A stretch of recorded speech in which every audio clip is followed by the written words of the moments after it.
అనంతపురం నగరంలో అక్రమ తుపాకుల వ్యవహారం తీవ్ర కలకలం రేపింది. నగరానికి చెందిన జిమ్ ఓనర్ రాజశేఖర్ కుటుంబ తగాదాల నేపథ్యంలో తన భార్య మనీషాను తుపాకీతో బెదిరించడం ఈ వ్యవహారంను వెలుగులోకి వచ్చింది. భార్య ఫిర్యాదుతో రంగంలోకి దిగిన పోలీసులు రాజశేఖర్ను అదుపులోకి తీసుకుని విచారించగా మధ్యప్రదేశ్లోని గ్వాలియర్ కేంద్రంగా సాగుతున్న అక్రమ తుపాకుల దందా బయటపడింది. ఎస్పీ ఆదేశాలతో ప్రత్యేక బృందాలు గ్వాలియర్కు వెళ్లి గన్ సప్లై చేస్తున్న ముఠాను అరెస్ట్ చేశాయి. వారి నుంచి 5 కంట్రీ మేడ్ పిస్టోళ్లు, మ్యాగజైన్లతో పాటు 30 లైవ్ బుల్లెట్లను స్వాధీనం చేసుకున్నారు. సామాన్య పౌరుల చేతుల్లోకి తుపాకులు ఎలా వస్తున్నాయనే కోణంలో పోలీసులు లోతైన దర్యాప్తు చేస్తున్నారు.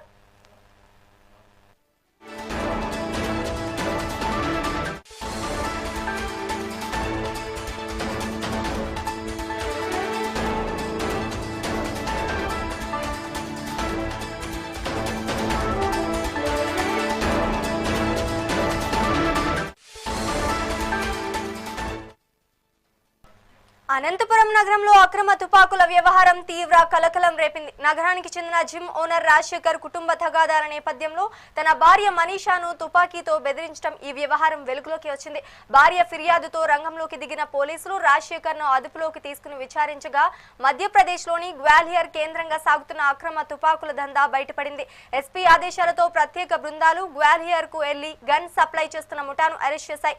వారి నుంచి 5 కంట్రీ మేడ్ పిస్టోళ్లు, మ్యాగజైన్లతో పాటు 30 బుల్లెట్లను స్వాధీనం చేసుకున్నారు. ఇక ఇదే అంశానికి సంబంధించి మరింత సమాచారం మా ప్రతినిధి రవితేజ అందిస్తారు. రవితేజ, చెప్పండి. అనంతపురం నగరంలో అక్రమ తుపాకుల వ్యవహారం తీవ్ర కలకలం రేపిందని చెప్పుకోవచ్చు. దీనికి సంబంధించి అప్డేట్స్ ఇవ్వండి. Good afternoon. ఏదైతే అక్రమంగా అనంతపురం జిల్లాలో మా ఆయుధాలు విక్రయిస్తున్న ముఠాను అనంతపురం జిల్లా పోలీసులు ఛేదించారని చెప్పొచ్చు. ఏదైతే కుటుంబ కలహాలతో జిమ్ ఓనర్ ఎవరైతే ఉన్నారో రాజశేఖర రెడ్డి భార్య ఇచ్చిన ఫిర్యాదుతో మొత్తం కూపీ లాగితే ఏకంగా మధ్యప్రదేశ్ లో ఉన్న గన్ మాఫియా మొత్తం కూడా బయటకు వచ్చిందని చెప్పవచ్చు. ఏదైతే వీరిపైన ప్రత్యేక దృష్టిని ఉంచిన జిల్లా ఎస్పీ జగదీష్ బాబు 2 టీములను ఏర్పాటు చేశారు. అయితే ఈ 2 టీములు కూడా గత వారం 10 రోజుల నుంచి కూడా మధ్యప్రదేశ్ లో పర్యటించి అక్కడ పోలీసుల సహకారంతో మొత్తం అక్కడ ఉన్న టీం అంతా కూడా పట్టుకోవడానికి ప్రయత్నించారు. అయితే అందులో కేవలం 2 మాత్రమే ముఠా దొరికినట్లయితే పోలీసులు మనకి పేర్కొన్నారు. అయితే వీరందరిలో కూడా ముఖ్యంగా రోహిత్ పరివార్ మెరీనా జిల్లా మధ్యప్రదేశ్ రాష్ట్రం, అలాగే శివం సింగ్ పరార్ మెరీనా జిల్లా మధ్యప్రదేశ్, వీరిద్దరు కూడా మధ్యప్రదేశ్ చెందినవారు.